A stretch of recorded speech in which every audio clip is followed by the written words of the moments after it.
10 reasons why creating a podcast will increase your internet marketing business. Having been podcasting for a few years now, I'm amazed by the number of eloquent and passionate business people out there who are not using this brilliant medium in order to spread the message about their business. What's more, many of those people who aren't doing it are very knowledgeable about the importance of creating a connection with their customers, yet still they resist the podcasting route when making that connection. In this article, I want to show you 10 very good reasons why ignoring podcasting is costing you money, and more importantly, why not doing it is keeping you distanced from your customers and therefore, from making more money online. In particular, tip number 7 is a sure way to make you some money through doing affiliate marketing in your niche. So, if you're sitting comfortably, I'll begin. If you're standing up, reading this on an iPad in a train station somewhere, that's fine too. One of the most obvious reasons for podcasting is that it's virtually free advertising. The cost of creating and running a podcast is actually nothing if you already have your own website. If you don't, then it's only a matter of paying for the domain name and paying for the hosting of the site each month.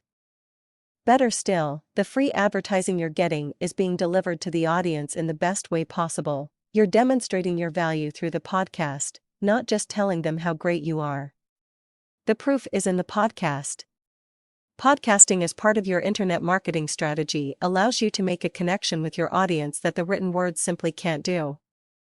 They actually get to hear your voice, feel your passion for your topic, and you can get a lot more across to them in a way that doesn't require any more effort for them.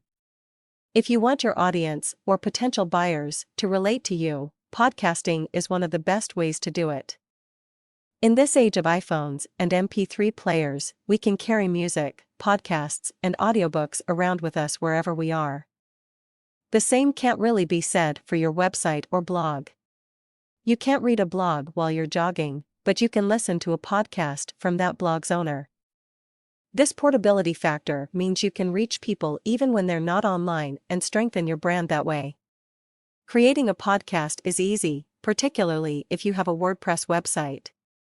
If you don't, you can create one for just the cost of your hosting and domain name and have the podcast on there. Once you have a WordPress site, you can use plugins such as PodPress, the one I use for my internet marketing podcast, in order to set it up and podcast to the masses.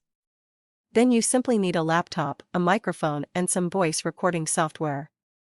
Once you've recorded the podcast, you upload it to your hosting account, or get your techie person to do it for you, and then tell PodPress where it can find the file. Job done. PodPress will put a play button into your blog post.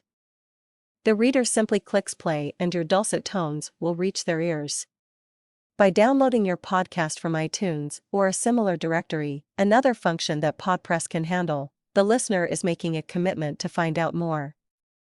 If you've read anything by Robert Cialdini, you'll know how significant that commitment can be. They are investing their time into you and your business. If you give them great value, they would almost be stupid not to want to get more value, so they click the subscribe button. From then on, you're building a group of people who want to hear from you and will regard you as an authority within your market. Podcasts can be interactive. Despite their pre-recorded nature, you can announce competitions or ask for feedback in the same way a radio show does. Rather than reading out the emails you've received as they come in, you read them on the next edition of the podcast. Again, people need to keep listening if they want to hear what other people thought about what you've said. People always want to know what other people thought. A great example of this is the email section of a comedy podcast called The Bugle, where they read out some of the emails they've received about the previous episode. Again, making it interactively lets the listener feel like they're getting to know you. This tip on its own will make you more money, even if you already do podcasts. I learned this from a webinar by fellow UK marketer Dean Hunt.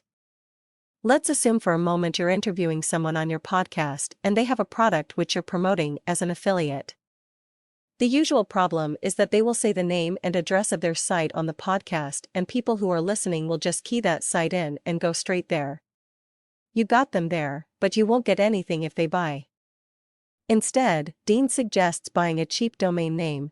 .com names are only about $7, and then setting up forwarding so that when they type that domain name in, they get redirected via your affiliate link to the vendor's product. Before you start recording, you simply say this to the person you're interviewing. Ask them to use the domain name you bought when they're referring to their product.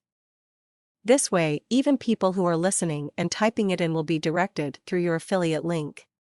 This is potentially massive. Think about how many more people you could be referring just by doing a tiny amount extra work. Plus, that link can stay live for as long as the product and podcast are live, so the leverage is potentially huge. Podcasting adds value, pure and simple. Your site, and indeed you, are considered to be worth more if you have a podcast, as it gives value in a way that many sites don't. You can use your podcast to create products. Audio products have a higher perceived value than simple ebooks, so you can charge more for them. When recording your podcast and interviewing an expert, you can split the interview into 2 parts. The first part will be the free podcast that you release on your site. The second will be the product, where the interviewee will divulge something that is specific to their market and that will give masses of value to the product buyers. You essentially kill 2 birds with 1 stone. You also benefit from the principle of authority by proximity. You appear to be more of an expert in your field because you're associated with an expert. Which brings me to the very fact that you're getting to talk to these experts makes you look good, but more than that, it creates a relationship between you and them. The leverage available in these relationships is potentially huge, as it allows you access to both their knowledge and their lists of subscribers. Once you've published the podcast on your blog or site, write an email that they can send out to their mailing list, directing their subscribers to your site.